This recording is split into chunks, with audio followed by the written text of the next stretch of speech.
வணக்கம் நண்பர்களே. ஐஎன்எம்ல ஒரு முக்கியமான கண்டென்ட் ஸ்வராஜ் சுயராஜ்யம் அப்படிங்கிறத பற்றி பார்க்க போகிறோம். இது +2 ஹிஸ்ட்ரி புக்கில் இருக்கக்கூடிய கண்டென்ட் தான். சுயராஜ்யம் அப்படிங்கிற சொல்ல முதல்ல பயன்படுத்தியவர் சுவாமி தயானந்த சரஸ்வதி. இந்து சமய மார்ட்டின் லூதர்னு சொல்லுவோம். ஆரிய சமாஜ் ஆரம்பிச்சவர் 1875 சுத்தி இயக்கம் ஆரம்பிச்சிருக்காரு. கோ பேக் டு வேதாஸ், வேதங்களை நோக்கிச்சல் அப்படிங்கிறது அவருடைய மோட்டோ, ரொம்ப முக்கியமான ஒன்று.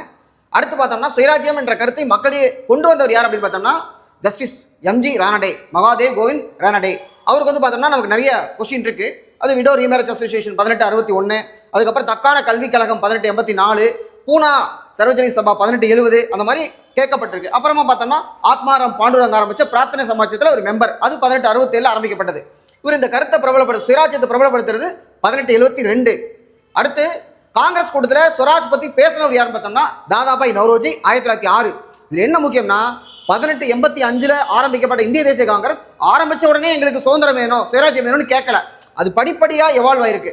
1905 பாருங்க, வங்க பிரிவினை எதிர்த்து சுதேசி இயக்கம், இப்போ சுதேசி மூவ்மெண்ட் அப்படின்னு சொல்லி லான்ச் பண்ணுறாங்க பெங்காலில்.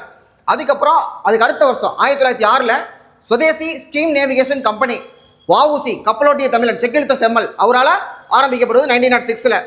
அடுத்து 1908 பிபின் சந்திரபால் விடுதலை தினத்தை சுயராஜ்ய தினமாக வந்து கொண்டாடுறாங்க. பிபின் சந்திரபால் விடுதலை தினம் யார் கொண்டாடுறதுன்னு பார்த்தோம்னா வஉசியும் சுப்பிரமணிய சிவாவும். அதுக்காக கைது செய்யப்பட்டு 4 வருஷம் ஜெயிலில் இருந்தாங்க, 1912 வரைக்கும்.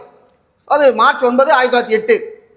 அடுத்தது சுயராஜ்ய கட்சி நான் கோஆபரேஷன் மூவ்மெண்ட்டில் காந்தி நிறுத்தினதுக்கு அப்புறமா தனியாக வந்து பார்த்தோம்னா சிஆர் தாஸ் மோதிலால் நேரு ஆரம்பிக்க சுயராஜ்ய கட்சி 1923 வந்து ஆரம்பிக்கப்படுவது. அடுத்து 1929 தான் காங்கிரஸ் கட்சி பூர்ண ஸ்வராஜ், அதாவது முழு சுதந்திரம் வேணும் அப்படிங்கிற கோரிக்கை வந்து வைக்கிறாங்க. அடுத்து நம்ம திலக் என்ன சொல்லியிருக்காருன்னா Swaraj is my birth right and I shall have it. தமிழில் பாருங்க, சுயராஜ்யம் எனது பிறப்புரிமை, அதை அடைந்தே தீர்வேன். இதில் பெற்றே தீர்வேன் இருக்கு, அடைந்தே தீர்வேன் எனக்கு ரொம்ப பிடிக்கும். அடைந்தே தீர்வேன் அப்படிங்கிறது ஏன்னா படிக்கிற ஆஸ்பிரண்ட்டுக்கு ஐஎன்எம் வந்து பயங்கர மோட்டிவேஷனாக இருக்கும். நம்ம படிச்சுட்டு இருக்கோம், எப்படி நம்ம வந்து வேலைக்கு நம்ம இயங்குறோம், அப்போ அடைந்தே தீர்வுன்னு சொல்லணும்னா செம மோட்டிவேஷனாக இருக்கும்.